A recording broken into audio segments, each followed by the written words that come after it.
Ladies and gentlemen, we're here with Kara, Phoebe, Melissa. What's the biggest red flag when it comes to a guy? When they're saying one thing and they're doing another thing, you know, it's like actions speak louder than words. Like, we can all have the answer together. Like, I think that's a red flag. Okay. Like, yeah. With your experience, right, with dating, why me? because you seem like you're like the more mature, like in this group. What's like? Why is that? Oh, we're mature. Because you're the oldest. You're the oldest. How do you know I'm the oldest out of all of us? Yeah, how do you know The that? looks, I can tell. Wow. Okay, well, you just totally insulted me. Well, I'm not trying to insult you. Are you calling her old? Right. Anyways, what's your experience been with dating? Like, what do you see? I've been married for the past 7 years, so I haven't really been... How do you make a marriage work? A lot of hard work.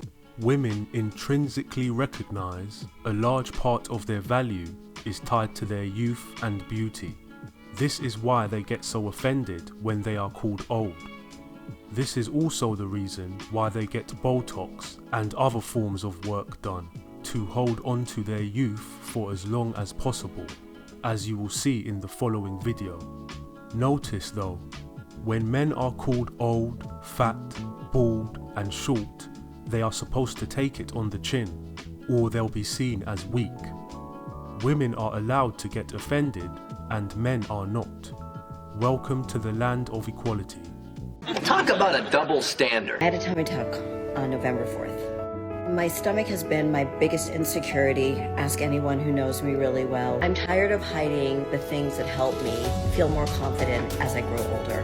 We all have scars, whether they're emotional or physical, but it's when we start embracing them, that's when we really start standing in our truth. It's time we start normalizing these conversations.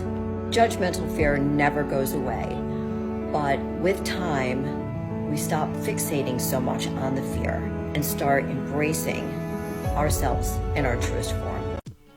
I found this message pretty contradictory. She said that she was uncomfortable with her pot belly, so she got a tummy tuck. But then she said it's better to embrace the truth and be transparent about getting the tummy tuck. If it's important to embrace the truth, why not just live with the truth of having a pop belly? Why try to change it through a tummy tuck? If it's important to embrace ourselves in our truest form, she would have kept the pop belly. She lied to us. And we agree to meet at a local bar. He shows up. He turns out to be very fit, very attractive, really well-groomed facial hair. Eyebrows are perfect. Hair is perfect everywhere. Like, this guy puts a lot of effort into how he looks, which I really like. So we get to talking, and turns out he's really well educated. He's really interesting. He volunteers. He is part of all these different organizations. He's traveled all over the world. He wasn't born in the US, but he came when he was 19, and now he's in his mid-30s. But anyways, I'm really digging this guy. And then he says something that kind of makes me a little nervous. He shares with me that he recently went to Vegas, but he did not get into any of the pools. Despite the fact that he was there for one of those big pool parties, which if you've ever been there, you know what I'm talking about. And his reason being was because the pools there must be so disgusting with all those people.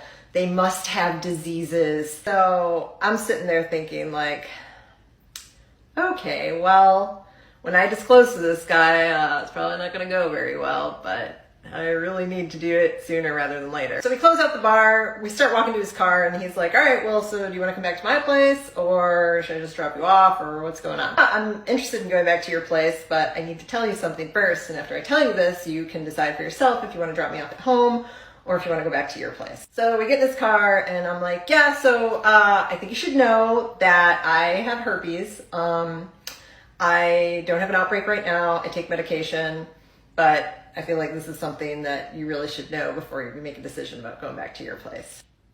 Do you want to know what the response was from this person that just told me they won't get in a pool because of all the diseases?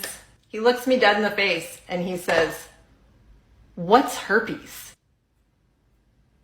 She talks to a hyper-successful and good-looking man from Tinder, knowing she's got an infection, but she doesn't even mention it beforehand. She decided to meet him, probably had him pay for dinner and drinks, and then decided to tell him about the infection. This was just a waste of his time and money. Her video ends there, but I'm guessing after she explained what it was, he probably roasted her for not mentioning it sooner and ran away. I couldn't get away fast enough.